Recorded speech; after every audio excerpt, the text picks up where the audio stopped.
ele para a gente que está acostumado, ele acabou melhorando, separando esses mundos e facilitando a percepção das coisas. Eu não vou entrar em exemplos de lançamentos contábeis, mas assim, eu estou tendo que mostrar assim, para vocês o que é que houve de mudança nisso daqui. Então, as ações para implantação das NBKs. A gente nessa portaria, nessa última portaria, que eu acho que foi na 828, que é uma do STN, ele estabeleceu assim, essa separação de trabalhos, tá entendendo? De ações, que eu vou falar rapidamente, reconhecimento, mensuração e evidenciação de créditos tributários, ou não, por competência administrativa, incluindo os respectivos ajustes para perdas. Lembre-se que eu falei que antes, na contabilidade pública, a receita ela era lançada única e exclusivamente, a receita orçamentária, e era por regime de caixa. Aí você olha para o balanço do Estado de Pernambuco. No balanço do Estado de Pernambuco, você tem os seus ativos, seus bens, seus direitos, você tem suas obrigações. Se você chega no final do ano, 31 de dezembro, você tem na contabilidade dos contribuintes o que ele deve ao Estado, né? ICMS a pagar, está lá na contabilidade por regime de competência, ele sabe, mesmo que o vencimento ocorra em janeiro, ele sabe quanto está. Né? Aí, na contabilidade do Estado de Pernambuco, a gente não tinha um lançamento, um registro, não estou falando de receita orçamentária, entendeu? A gente está tratando de R$1 bilhão. Esse último ano foi R$1 bilhão, o que a gente lançou em dezembro. É significativo, é importante para a sociedade saber quanto é que está, como é que está a situação financeira. Então, isso que a nova contabilidade trouxe de mudança, né? Reconhecimento de créditos tributários, reconhecimento, mensuração e evidenciação de obrigações, né? E provisões por competência. Você tem aí, eu vou falar, provisão para férias, que vocês devem ter estudado, está estudando, ou vendo na prática. A provisão para férias, você quando começa a trabalhar no ente público, você, da mesma forma que as pessoas na iniciativa privada, você também tem direito a férias. Quando tem um ano, completa um ano, você tem um terço de férias.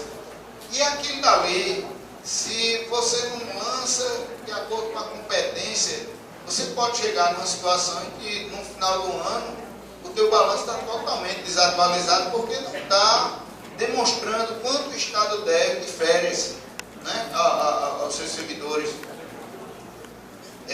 Licença prêmio também é uma coisa que existe no setor público. Reconhecimento, mensuração e evidenciação de bens móveis e imóveis intangíveis. Aí vocês podem perguntar, os bens móveis, os imóveis e os intangíveis, eles não estavam lançados na contabilidade pública? Não era o foco, não era o controle patrimonial no setor público, no serviço público. O que a gente via mais na prática, com algumas exceções, é um controle físico. Onde está o móvel, onde é quem está responsável por aquele móvel, aquele veículo. A parte financeira não tinha essa preocupação e haver esse cruzamento com a contabilidade. A contabilidade liquidava, aparecia o lançamento lá, mas vocês imaginem, houve uma época que a inflação da gente era uma inflação galopante. A gente tinha 10%, 20% ao mês, né? Os mais antigos vão lembrar disso. E na contabilidade privada, o patrimônio das empresas, o patrimônio líquido, eles eram corrigidos. No setor público nunca houve correção monetária, não havia esse registro de correção monetária. Então, se você verificar assim, um prédio como um prédio da Secretaria da Fazenda, não sei se vocês conhecem lá no Recife,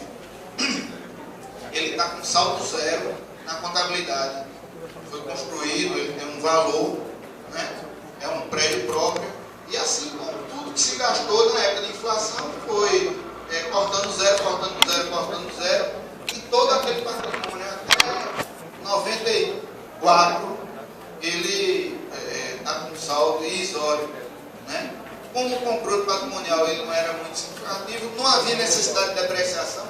Mas, rapaz, não há necessidade de depreciação, porque o governo de depreciação só serve para reduzir o imposto a pagar nas empresas. O governo não paga imposto, você não há necessidade dessa despesa.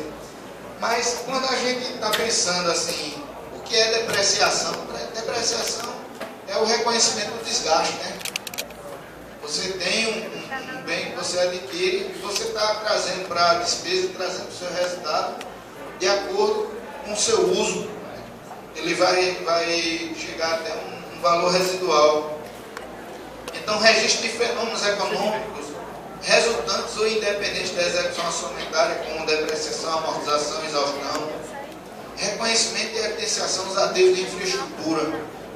Aí se pergunta, o governo ele constrói uma ponte, de quem essa ponte é do público, e esse ponte não é um patrimônio público, aquilo ali não é uma coisa que é um bem, e que sendo um bem vai ser depreciado, e aquilo ali é preciso de estar claro que assim, trazer para a contabilidade esse tipo de informação. Implementação do sistema de custos. O sistema de custos, como eu comentei antes, ele ele traz assim, para a contabilidade pública uma qualidade de informação que talvez seja muito mais importante do que os conceitos de custos, as apurações de custos na área privada. Na área privada você tem aqueles interessados, os custos do setor público, a população toda. Então a gente tem uma situação, a aplicação do plano de contas detalhado, como eu falei, aquela aplicação que, assim, num primeiro momento, assim, do grupo, ou das discussões que se chegava, ia ser fácil, não ia.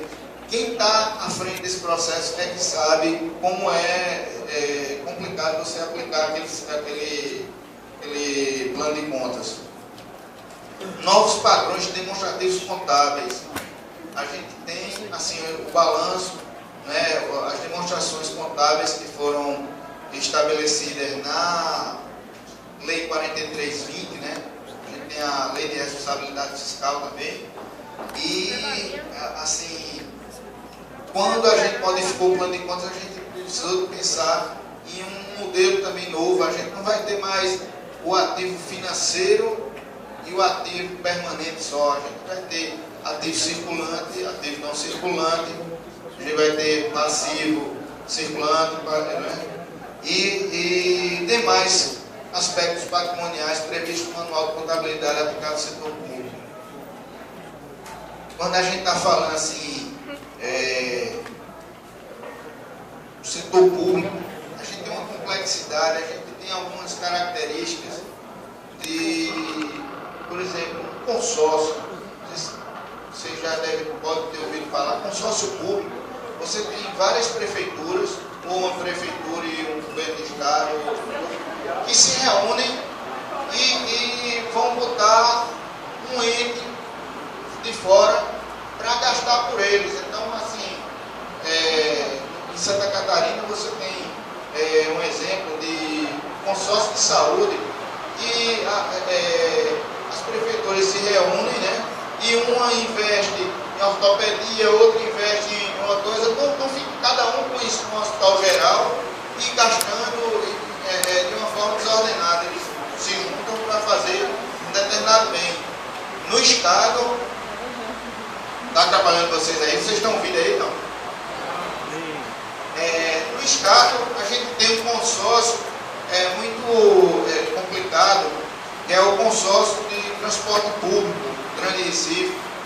E você tem as prefeituras de Recife, de Olinda, de Jaboatão, e tem o Estado, e cada uma tem uma contribuição a dar. Aí como é que a gente lança isso? Tem que dar aquele consumo que vai virar patrimônio de uma, vai virar patrimônio de outro.